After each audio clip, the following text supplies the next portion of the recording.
Good morning, everyone. This is Marshall Giller bringing you the morning comment for April 6th. Well, the Greek finance minister on Sunday confirmed to the IMF that Athens will meet its debt repayment to the fund that's due on April 9th. The big question now is, can it meet next week's bill for salaries and social security payments? And even if it can, will it be able to repay nearly €1 billion to the IMF that's due in May? The problem is that these payments, combined with continuing deposit outflows from local banks, have tightened credit conditions and may send the economy back into recession. It's really hard for the Greek government to raise more taxes from an economy in recession. As we say in English, you can't get blood from a turnip. The Greek drama continues to fascinate the markets and hold out the possibility of a crisis, but so far the Greek government seems to be favoring its creditors over its voters, which should keep at least the markets happy.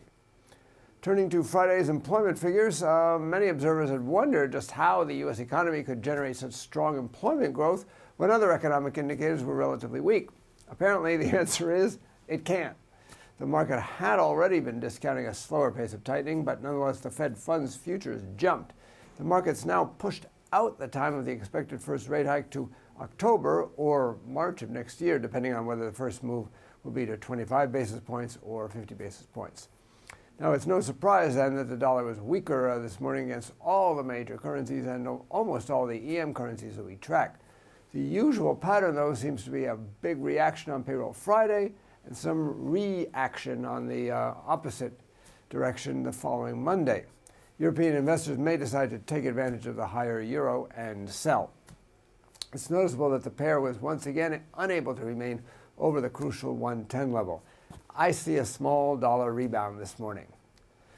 Today's highlights. Today's a relatively light day with no major indicators due out during the European session. In the U.S., we get the Labor Market Conditions Index for March. This is a monthly index that draws on a range of data, produces a single measure to gauge whether the labor market is, on the whole, improving or not. The ISM non-manufacturing PMI and market service sector PMI, both for March, are also coming out. From Canada, the IV PMI for March is to be released. A failure to break above the 50 level could weaken the Canadian dollar somewhat. And finally, New York Fed President Dudley will speak on the national and regional economies. The market will be looking to hear his take on the economy following the much slower than expected U.S. employment data for March. On Tuesday, the spotlight will be on the Reserve Bank of Australia policy meeting. In their last meeting, the RBA surprised the markets and left rates on hold. This week, the median forecast by Bloomberg is for the bank to remain on hold again. On the other hand, the implied probability based on market measures shows more than a 75% chance for a rate cut at the meeting. Our view, we expect the RBA to cut rates this time to counter the fall in the price of iron ore in order to boost the economy and prices. If this happens, it would probably put the Australian dollar under selling pressure. For more information, including technical analysis, please read the full comment on IronFX.com. You can also follow us on Twitter, like us on Facebook, subscribe to our YouTube channel, or circle us on Google+ to get more trading ideas. This is Marshall Giller, head of Global FX Strategy at IronFX Global, wishing you solid trading.